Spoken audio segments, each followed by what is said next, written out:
मानव जीवन मिला है तो कष्ट भी होंगे, लेकिन यह कष्ट पीड़ा मुझे ही क्यों? अगर आपके पास भी इस तरीके के प्रश्न हैं तो देखिए करौली सरकार पूर्वज मुक्तिधाम कानपुर का विशेष प्रोग्राम रोजाना रात्रि 9:15 से सिर्फ दिशा टीवी पर। दिशा टीवी को अपने मोबाइल पर देखने के लिए गूगल प्ले स्टोर से दिशा टीवी ऐप को आज ही डाउनलोड करें।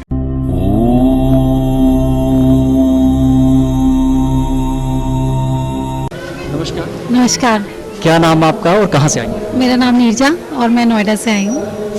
दरबार में आने के पहले क्या इश्यूज थे और आज की डेट में क्या?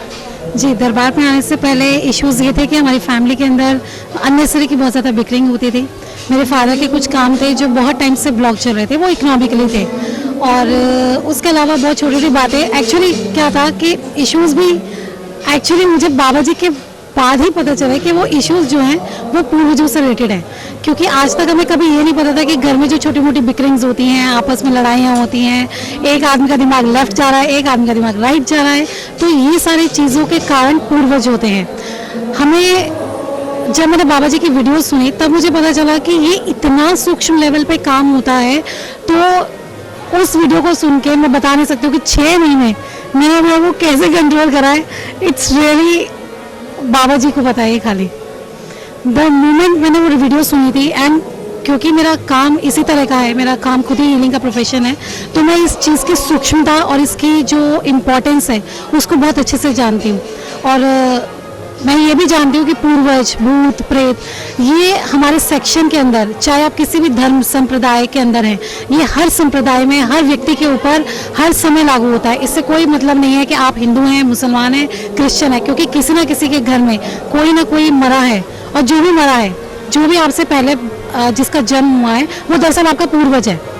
अब आप अगर हिंदू हैं तब भी, और अगर आप मुस्लिम हैं तब भी, आप क्रिश्चियन हैं तब भी। तो मेरा अपना मानना है कि बाबा जी जो मतलब सेवा, एक्चुअली सेवा ही है, और जो मैं आजकल बाबा जी को काम करते देख रही हूँ, मेरा तो दिमाग मतलब न्यूरॉन जो होते हैं ना इधर उधर जाते हैं जैसे बाबा जी काम करते हैं। तो इस सेवा का लाभ हर संप्रदाय के लोगों को उठाना चाहिए, बिना ये सोचे कि हम हिंदू हैं, मुसलमान हैं, बशर्ते कि जो बाबा जी ने उनके नियम बना रखे हैं उन नियमों को फॉलो करें। और मुझे लगता है कि हर कोई, जो कोई भी श्रद्धा के साथ बाबा जी के सारे नियमों को फॉलो करते हुए इस पूर्वज मुक्ति के कार्यक्रम में अब सम्मिलित होगा, उसको आज तो नहीं पर उसकी जो पीढ़ियां हैं, जो आने वाली पीढ़ियां हैं, वो उसको जो आशीर्वाद देंगे वो कहना ही मुश्किल है शब्दों के अंदर। बहुत बहुत बहुत ज़्यादा डिफिकल्ट है इस सेक्शन को छूना, इस सेक्शन पे काम करना, और उसके बाद इतना लंबा सपोर्ट देना लोगों को।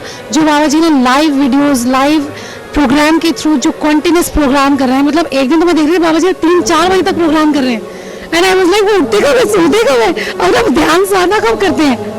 और उसके बाद फिर 8-9 बजे वो मंदिर में होते हैं, फिर बाबा जी की आरती हो रही होती है। तो it was really a very rigorous process. अगर मैं मतलब सर से ऊपर से लेके नीचे नतमस्तक भी हो जाऊँ ना इस सेवा के प्रति, तो भी ये कम है। और कल जैसे कि हम प्रोग्राम अटेंड कर रहे थे तो बाबा जी ने कहा कि हम सब बाबा जी के ऋणी हैं। ये सही बात है कि हम बाबा जी के वाकई ऋणी हैं। और मैं वहाँ बैठे ये सोची थी कि मैं ऋण चुकाऊंगी कैसे।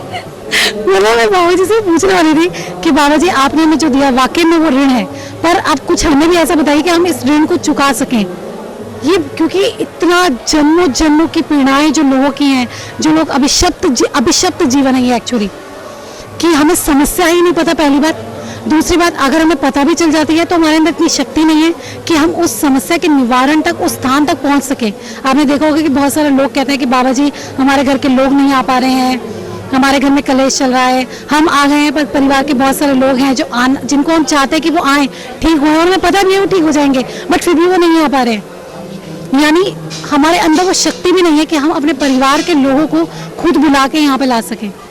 तो आप देख रहे हैं कि इतनी कॉम्प्लेक्स प्रॉब्लम है, जो मुझे पता है कि मेरा बहू, मेरी बेटी इसलिए परेशान है, मैं अगर उसको यहाँ पे लाऊं वो ठीक हो जाएंगे, बट हम इतना भी अधिकार नहीं रखते लोगों के ऊपर। आप तो इसे समझिए कि ये कितनी कॉम्प्लेक्स प्रॉब्लम होगी, जिसको बाबा जी यहाँ बैठे ऐसे ही ओम नमः शिवाय करके और दूर में ऐसा बैलेंस और ये ऐसे चुटकी जाके ठीक करते ना। It was really a marvellous जो अध्यात्म से जुड़ा है और जो इसकी गहनता को, सूक्ष्मता को जानता है। सिर्फ जो बाबा जी प्रोसेस कर रहे हैं वो सच में डीप हार्ट से, बिल्कुल डीप हार्ट से इमोशनल होके ही सिर्फ उस प्रोसेस को समझ सकते हैं, और ये वाकई शब्दों में बयान करने की है ही नहीं बिल्कुल भी। आश्रम की एक पॉजिटिविटी और एक निगेटिविटी है क्या? पॉजिटिविटी तो बहुत ज़्यादा है। यहाँ का कण कण में वाकई पूरा एनर्जाइज है। आप कहीं भी बैठ जाएं, कहीं भी, ये नहीं कि आपको मंदिर में ही बैठने की ज़रूरत है। जैसे अभी आपने देखा कि गुरुजी यहाँ पे गए तो बहुत सारे लोग उनके पैर छू रहे थे। अंदर बैठ सकते, पैर छूने की भी जरूरत नहीं है। आप यहाँ खड़े हो जाएं, सिर्फ उनके संपर्क में जो उनका अपना आभा मंडल है और है, वही इतना डिवाइन, इतना एनर्जेटिक है। स्टेज पे खड़े होकर मुँह से बर्दाश्त नहीं होता। मैं स्टेज पे खड़ी थी बाबा जी के सामने और मैंने कैसे अपने आपको संभाला है ना, बस मैं ही जानती हूँ। इतनी एनर्जी के पूछे मत। मतलब पैर छूने की वाकई आवश्यकता नहीं है बाबा जी की, इसलिए वो कहते हैं पैर छूने में टाइम वेस्ट मत करो। दूर से खड़े होके जो आपके मन में श्रद्धा है, आपके भाव हैं, उन्हें दूर से बोल दो, पहुंच जाती है प्रार्थना। तभी तो ये अध्यात्म में, भारत का अध्यात्म जो वैदिक संस्कृति है, वो प्रार्थना का इसलिए महत्व है। बाबा जी भी कहते हैं कि जो कुछ नहीं समझ में आ रहा, जो कुछ नहीं घटा, उसको गुरु जी तक, बाबा जी तक प्रार्थना के माध्यम से पहुँचाओ। जो भटक रहे हैं अभी भी, उनके लिए क्या? जो अभी भटक रहे हैं, मेरा ख्याल है कि उनको शायद भटकने की आदत पड़ गई है। क्योंकि अगर मेरे हिसाब से अगर किसी को ये पता चल जाए कि हमें कैंसर है, कैंसर का ये बेस्ट स्पेशलिटी हॉस्पिटल है यहाँ पर, तो जो अच्छा अक्लमंद आदमी होता है वो सीधा अपनी जेब में पैसे देखता है कि मैं उसका खर्चा अफोर्ड कर सकता हूँ या नहीं कर सकता हूँ। उसकी बेसिक डिटेल्स लेता है और उस बेसिक डिटेल्स के बाद फिर वो उस हॉस्पिटल में जाके अपना इलाज कराता है। पर जो लोग जानने के बावजूद भी, समर्थ होने के बावजूद भी अगर यहाँ नहीं आ रहे हैं, तो इसका मतलब उनके प्रारब्ध का जो बंधन है वो बहुत ज़्यादा है, बहुत ज़्यादा है। और दूसरा इसका कारण ये भी है कि उन्हें इतनी आदत पड़ गई है रोने की, गाने की, कि अब उन्हें लगता है कि शायद बाबा जी आए और थैला उठा के हमें लेके जाए तो ही हमारा कुछ होगा।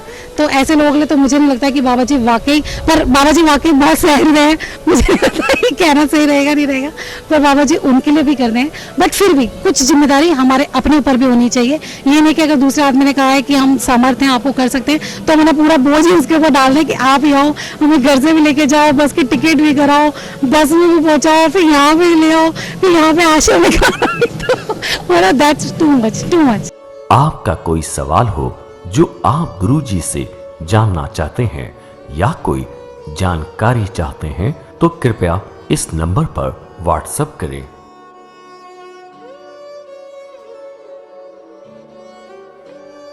मानव जीवन मिला है तो कष्ट भी होंगे, लेकिन यह कष्ट पीड़ा मुझे ही क्यों? अगर आपके पास भी इस तरीके के प्रश्न हैं तो देखिए करौली सरकार पूर्वज मुक्तिधाम कानपुर का विशेष प्रोग्राम रोजाना रात्रि 9:15 से सिर्फ दिशा टीवी पर। दिशा टीवी को अपने मोबाइल पर देखने के लिए गूगल प्ले स्टोर से दिशा टीवी ऐप को आज ही डाउनलोड करें। NW24 यूट्यूब चैनल को देखें और सब्सक्राइब करें, जिससे आप तक सभी वीडियो और जानकारी पहुंच सके।